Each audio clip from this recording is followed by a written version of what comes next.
दोस्तों, आज के समाज में कई ऐसी युवतियाँ होती हैं जो शादी के बाद निकाह कर कर अपने ससुराल जाती हैं, तो उनके सामने कुछ ऐसे सिचुएशन आ जाते हैं कि उसी से छुटकारा पाने के लिए वह जल्दबाजी में बड़ा ही खतरनाक फैसला लेते हैं, जिसकी वजह से उनका तो परिवार तहस महस होता है, साथ में उनके साथ उनके अपनों का भी परिवार तहस महस हो जाता है।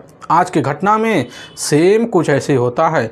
एक युवती होती है, युवती शादी कर कर अपने ही ससुराल जाती है और ठीक उसके सामने कुछ ऐसी सिचुएशन आ जाता है कि उसी से निजात पाने के लिए ठीक शादी के 18 दिन बाद ऐसा खतरनाक फैसला लेती है, जिसकी वजह से उसका अपना ही पति ही इस दुनिया को छोड़ के चला जाता है। लेकिन जब लोगों के सामने सच्चाई निकल के आता है, इससे सुनने के बाद लोग हैरान और परेशान भी हो जाते हैं, जिसकी वजह से उसकी टीम इस केस को सुलझाने में काफ़ी तौर तरीके से मेहनत करती है। ठीक 48 घंटे के अंदर उसकी टीम ले जाती उस युवती को हमेशा हमेशा के लिए जेल सलाखों के पीछे डाल देती है।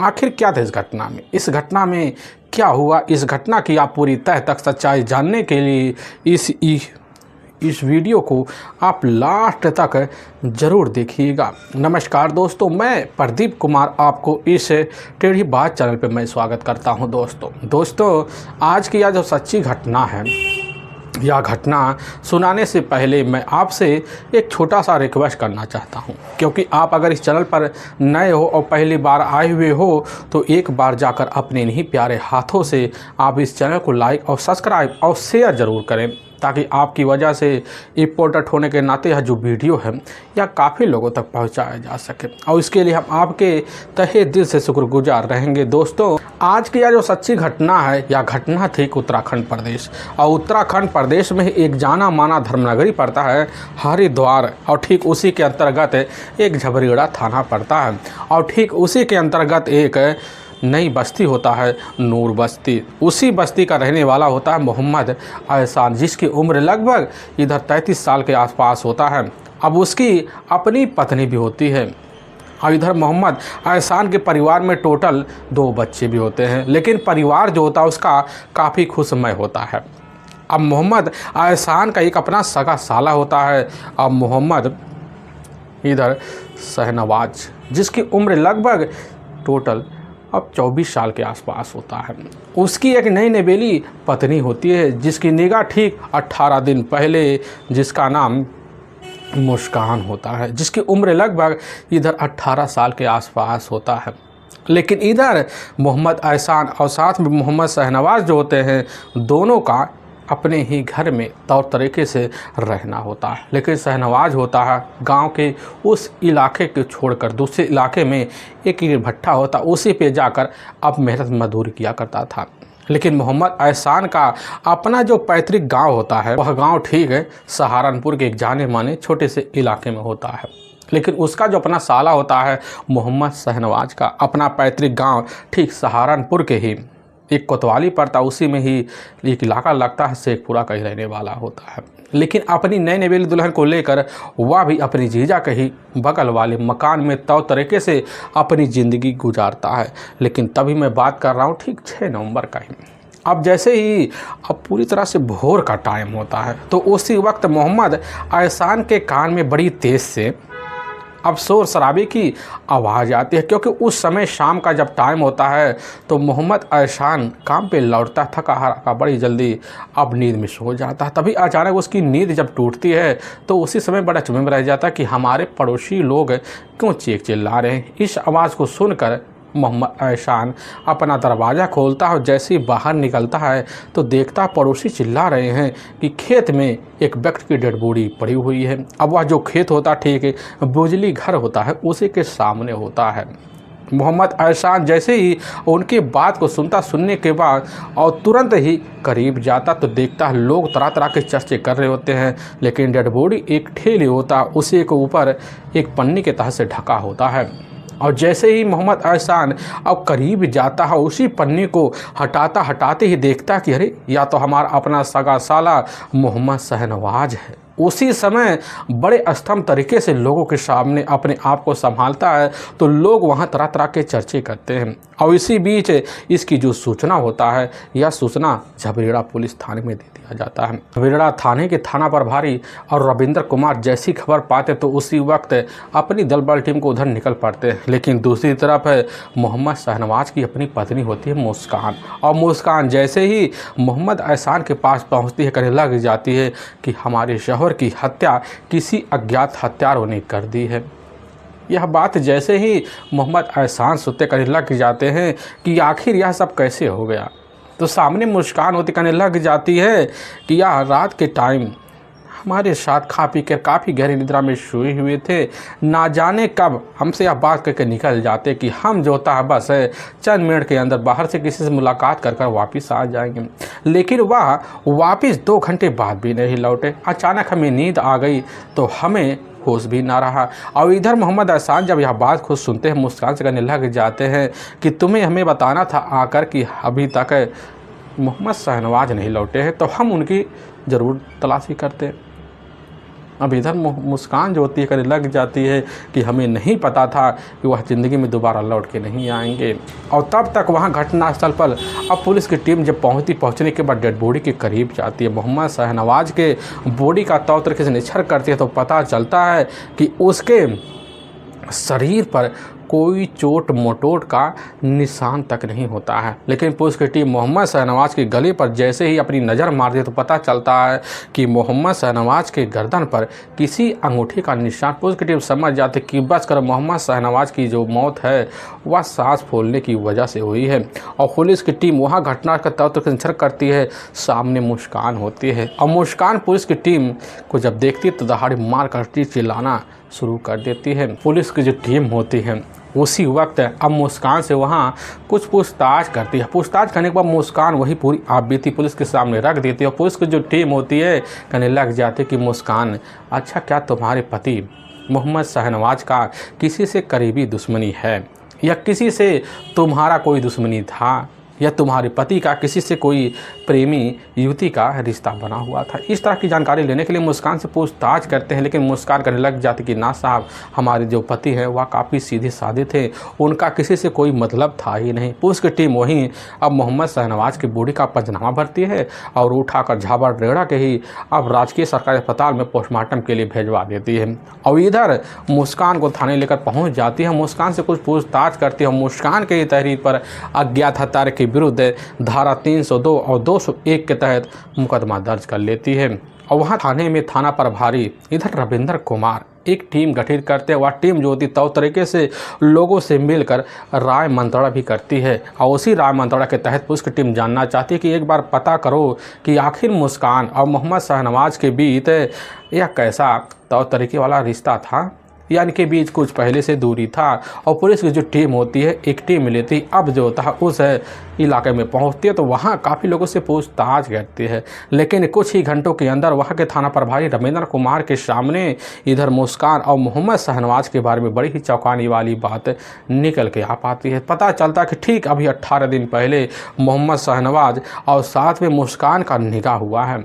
और लेकिन निकाह के ठीक कुछ दिन बाद जो होता है मुस्कान और शाहनवाज के बीच काफ़ी तौर तरीके से झगड़े तगाड़ हो जाते। पुलिस की टीम समझ जाती कि बस करो, इस हत्या का राज सीधा का सीधा अब नई नवेली दुल्हन मुस्कान के ही पेट में छुपा हुआ है। इसीलिए पुलिस की जो टीम होती है सबसे पहले एक टीम लेती है और लेने के बाद ठीक मोहम्मद शाहनवाज के अब जो अपने सगा जीजा होते हैं अब मोहम्मद एहसान के पास पहुंच जाती है और उनसे जब पूछताछ शुरू कर देती है मोहम्मद एहसान यही कहने लग जाते कि ना साहब, हमें नहीं लग रहा उसकी जो पत्नी होती है मुस्कान ने उसके साथ मिलकर कुछ अनहोनी किया है। हमें यही लग रहा है कि उसके साथ जो होता है उसके कुछ अपने करीबी दोस्त थे और साथ में वह एक नशेड़ी था और उसके दोस्त भी नशेड़ी थे।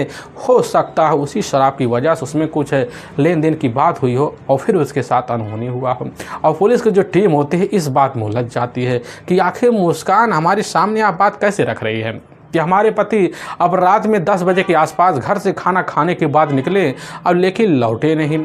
अगर लौटे ही नहीं तो मुस्कान जो थी घर में निधड़क कैसे सो सकती है। इसकी जानकारी अपनी ही बहन और इधर अपने ही जीजा को क्यों नहीं दी। इस तरह के मन में पुलिस की शंका बढ़ना शुरू हो जाती है। इसीलिए पुलिस की जो टीम होती है अब मुस्कान के मोबाइल नंबर का पूरा CDR डिटेल निकाल लेती है, लेकिन उसमें कोई संदिग्ध नंबर नहीं दिखता है। इसलिए पुलिस की टीम जो होती है अब शंका के बिना पर दोबारा जाते उस इलाके में पूछताछ करती है, लेकिन वही निकल के आता कि आए दिन जो होता है नई नवेली दुल्हन और नए नवेली दूल्हा के बीच जो होता है झगड़े चलते। इसलिए पुलिस की टीम मुस्कान को अपने कस्टडी में जो होता है लेने के लिए वहाँ के इंस्पेक्टर पूजा जी को वापस भेज देती है। वहाँ पहुँचती है तो मुस्कान को अपने कस्टडी में लेकर अब थाने पहुँचती है। पुलिस की जो टीम होती है मुस्कान से तो तरीके से पूछताछ करती है, कहने लग जाती है कि मुस्कान एक बात हमें बतला दो कि आखिर जब तुम्हारे पति रात को 10 बजे के आसपास निकले हुए थे, निकलने के बाद लौटे नहीं, मान लो सही है, लेकिन इसके बाद इसकी जो सूचना था अब जाकर जो होता है खुद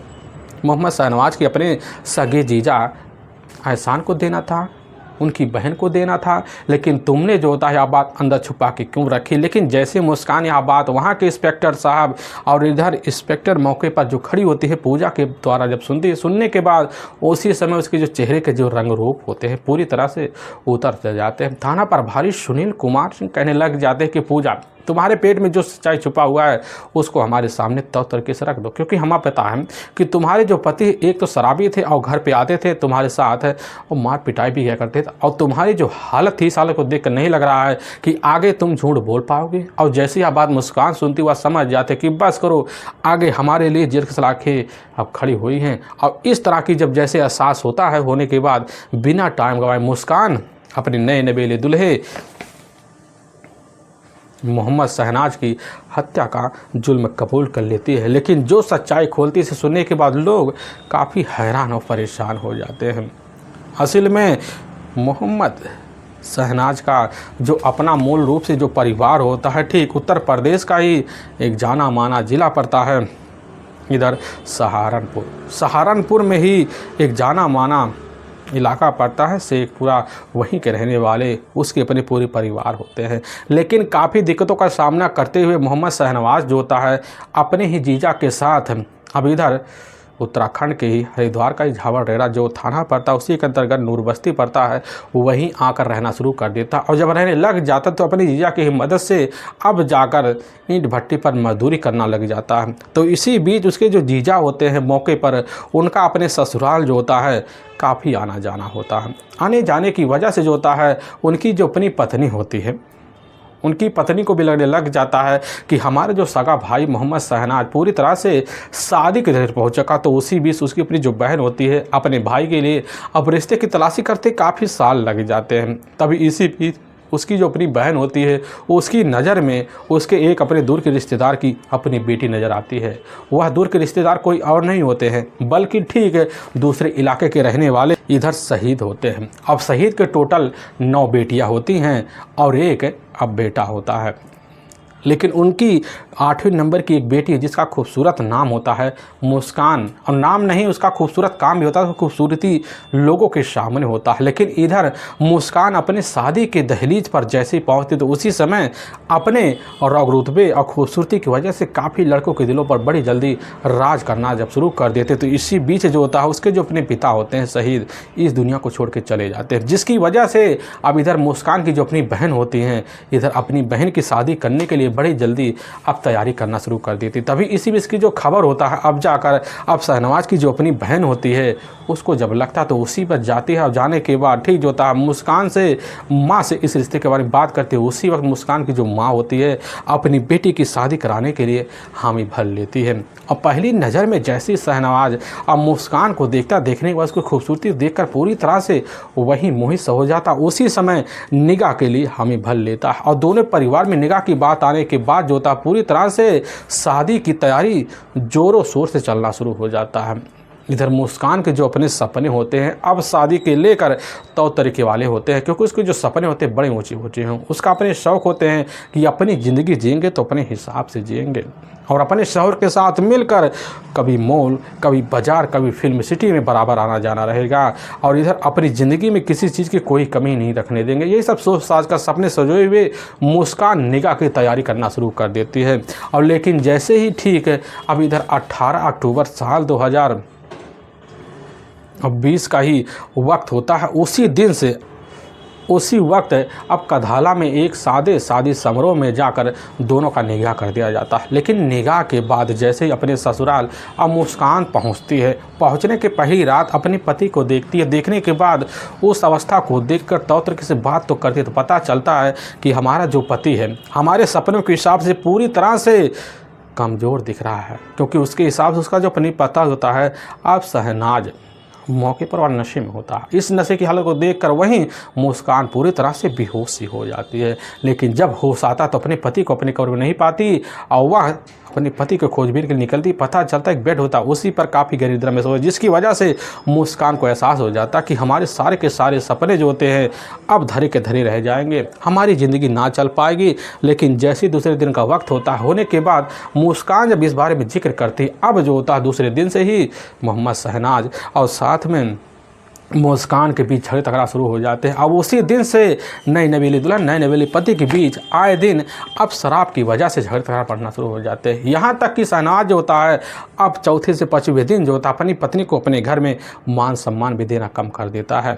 दिन भर तो भट्टे पे जाकर मेहनत मजदूरी करता, लेकिन घर जब वापस लौटता तो नशे में लौटता, जिसकी वजह से मुस्कान तो मना करती और फिर मुस्कान को इधर पिटाई का सामना करना पड़ जाता। और मुस्कान एक जिक्र अपने ससुराल वालों के सामने जब करती तो उसके जो अपने ससुराल वाले होते हैं मौके पर वह तो अपने ही पैतृक गांव होते हैं, लेकिन इधर अपने जीजा से जाकर जब करते उसके जीजा जो होते हैं जाकर अपने साल को समझाते बुझाते, लेकिन इधर शाम के टाइम जरूर नशे में जाता और फिर मुस्कान के साथ अब झगड़े तकरार करता। मुस्कान को आभास हो जाता है कि हमारी ज़िंदगी जो होता है पूरी तरह से अब यहाँ आकर तहस महस हो गई है, हमारी ज़िंदगी का अब कोई हिस्सा हमें खुशीमय तरीके से नहीं दिखा पाई रहा। मुस्कान यही सब सोच साज कर आए दिन जो होता है अपने पति से छुटकारा पाने के लिए अब प्लान बनाना शुरू कर देते हैं। लेकिन शादी के जैसे ही अब ठीक 18 दिन बीतता है और 18वें दिन यानी कि 5 नवंबर साल 2020 का ही वक्त होता है।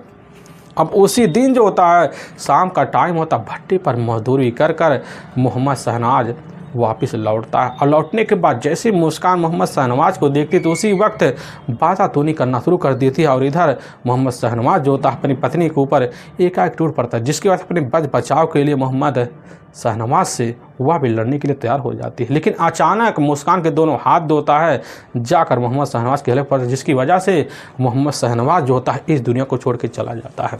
लेकिन जब तक इधर मुस्कान को होश आता उसके सामने सीधा का सीधा फांसी का फंदा दिखाई देता। मुस्कान उसी वक्त फैसला लेती है और अपने पति की बॉडी को अपने कब्जे में लेती है और वहाँ से कुछ दूर बिजली घर होता, उसी के सामने एक ठेली रखा होता, उसी पर ले जाकर अपने पति की बॉडी को डंप करती है और फिर एक पॉलीथीन होता है उसी पर तब तरीके से ढक कर वहाँ से सोच कर यह चली आती है कि यहाँ पर कोई देख नहीं पाएगा और फिर आकर अपने कमरे में तब तक सोती है। पूरी रात यह सोच कर परेशान हो जाती है कि आखिर इस हत्या से छुटकारा पाने के लिए हमें कौन सा नाटक करना पड़ेगा। और तभी जैसे ही अब सुबह का टाइम होता है उसी वक्त बाहर जाती है और जाने के बाद तब तक कुछ व्यक्ति वहाँ खड़े होते हैं और देखकर वहाँ तुरंत दहाड़े मारकर मुस्कान चिल्लाना शुरू कर देती है। लेकिन वाकई में दोस्तों थाने में जब मुस्कान के द्वारा सच्चाई निकल के आती है सुनकर लोग हैरान और परेशान हो जाते हैं। लोग वहाँ मुस्कान के सामने तरह तरह की बातें भी करना शुरू कर देते हैं। लेकिन पुलिस की जो टीम होती है उस नई नवेली दुल्हन मुस्कान को ले जाती है, वहाँ के न्यायालय में पेश करती है। न्यायालय में मुस्कान के ऊपर अब काफ़ी गंभीर धारा मुकदमा दर्ज करके ले जाकर हमेशा हमेशा के लिए जेल के सलाखों के पीछे डाल दिया जाता है। दोस्तों हमें इस घटना का सुनाने का जो उद्देश्य है किसी के दिल को ठेस पहुंचाना नहीं, बल्कि आपको यह बताना है कि आप जहां भी रहें आप सावधान और सतर्क जरूर रहें। दोस्तों फिर मिलेंगे एक नए वीडियो के साथ, तब तक के लिए जय हिंद और जय भारत।